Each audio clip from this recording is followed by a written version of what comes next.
100 साल की सास। अरे मम्मी जी, थोड़ा उम्र के हिसाब से काम किया करो। कहीं कुछ हो गया तो लोग बोलेंगे बहू ने बूढ़ी सास का ध्यान नहीं रखा। बहू, तुम भी थोड़ा कम और धीरे बोला करो। कहीं चिल्लाते हुए कभी कुछ हो गया तो वही लोग बोलेंगे 100 साल की सास भली चंगी बैठी है और बहू बेचारी चलती बनी। वैसे मम्मी जी, दादी बिल्कुल ठीक बोल रही हैं। हैं? क्या ठीक बोल रही है? वो जो कुछ भी बोले वो सास है, पर तुम क्यों बोल रही हो? बहू होकर सास से जुबान लड़ाओगी क्या? ऐसा बोलते हुए निर्मला को धसका उठ जाता है। कहा था ना, मत चिल्ला, तुझे बिना सास और बहू से जुबान लड़ाए बिना शांति नहीं मिलती। अरे माँ, दादी की बात सुन लिया करो, तुम्हारे भले के लिए बोलती है ना। अरे कोई भला नहीं, इन्हें बस मुझे परेशान और शो ऑफ करने का शौक है। हाँ। चल झूठी। इस परिवार में 3 पीढ़ी की औरतें रहती है, जिनका हर समय कोई ना कोई अलग ड्रामा चलता ही रहता है, जिससे और किसी का पता नहीं, लेकिन सूरज बहुत परेशान रहता है।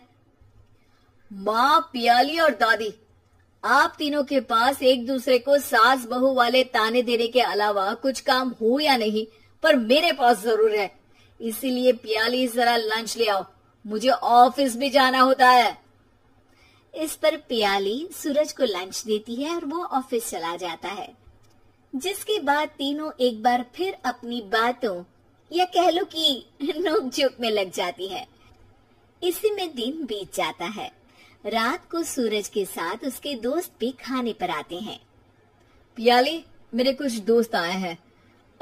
सॉरी, अचानक प्लान बना तो बता नहीं पाया। तुम जल्दी से डिनर बना दो ना। अरे वाह रे, आलसी माँ की आलसी बेटी।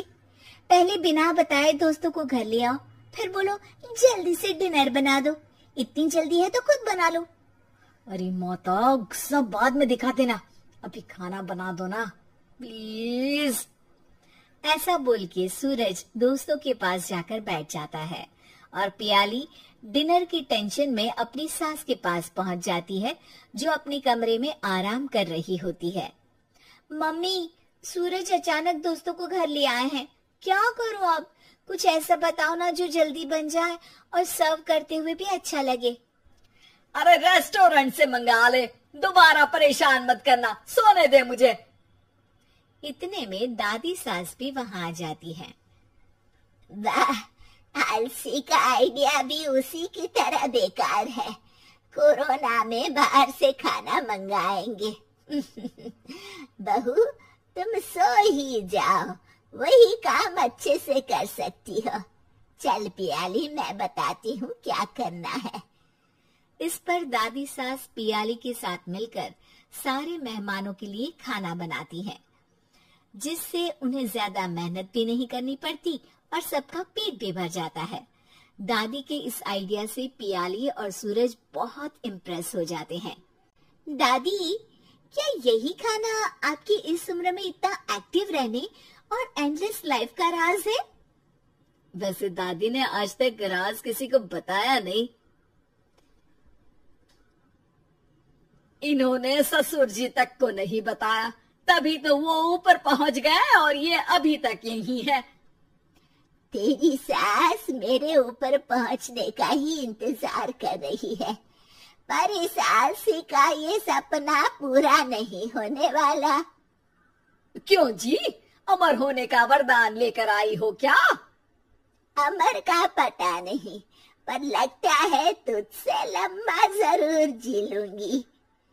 इससे पहले कि दोनों सास बहू में कोई बहस शुरू होती, पियाली बीच में बोल पड़ती है। ठीक है, आप दोनों लड़ क्यों रही हैं? हम तो चाहते हैं कि आप दोनों हमारे साथ हमेशा रहें। पियाली की बातों पर दोनों शांत हो जाते हैं और उनकी लाइफ पहले जैसे चलने लगती है, जहाँ दादी सुबह जल्दी उठकर कुछ न कुछ काम करते हुए पूरा दिन बिताती है, तो वहीं निर्मला और पियाली लेट उठने से लेकर धीरे धीरे आलस में काम करना और जब मर्जी सो जाने से अपना दिन बिताती है। एक दिन निर्मला की सहेली उनके घर आती है। अरे क्यों रे निर्मला, कैसे चल रही है जिंदगी? सब बढ़िया, बस ये बुढ़िया ऊपर जाए तो ज्यादा अच्छा होगा। अरे ऐसा क्यों बोलती हो? तुम्हें तो उनसे सीखना चाहिए, वो बहुत फुर्तीली हैं। मैं उन्हें रोज मॉर्निंग वॉक करते हुए देखती हूँ, और वहीं तुम और तुम्हारी बहू है जिन्होंने शायद सुबह का सूरज आज तक देखा ही नहीं होगा। सहेली की बात सुनते ही निर्मला भड़क कर चिल्लाते हुए पियाली और अपनी सास को वहां बुलाती है, जिनके साथ सूरज भी वहां आ जाता है और ये सब देख सहेली वहां से चली जाती है।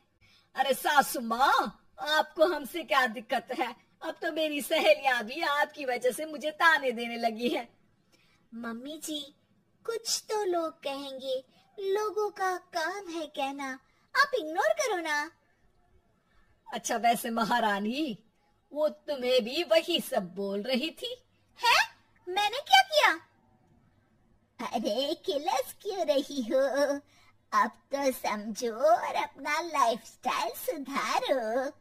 ओ मोरी मैया, अब हमारा लाइफस्टाइल भी खराब हो गया क्या? आपका तो हाई फाई है ना, बस उतना ही ठीक है। तुम लोग हमेशा पूछते हो ना कि मेरी इस उम्र और अभी भी इतने एक्टिव रहने का राज क्या है, तो वो ये लाइफ स्टाइल ही है, जिसे हाई फाई नहीं पर सिंपल कहते हैं।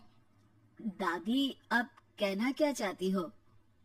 यही कि मैंने अपनी जिंदगी में बहुत किताबें पढ़ी हैं, जिनमें एक किताब से मुझे ये समझ में आया कि हम कितने गलत तरीके से जिंदगी जीते हैं। उसी के बाद मैंने एक अच्छे जीवन के लिए इकिगाई रूल अपनाया, जिसका मकसद तो सिर्फ अच्छा जीवन जीना था। इतना लंबा कैसे जी गई मुझे खुद अचंभा होता है। ओह, तो मतलब आप मुझे परेशान नहीं करती थी? वो तो आप करती हैं। वैसे ये इकिगाई क्या है?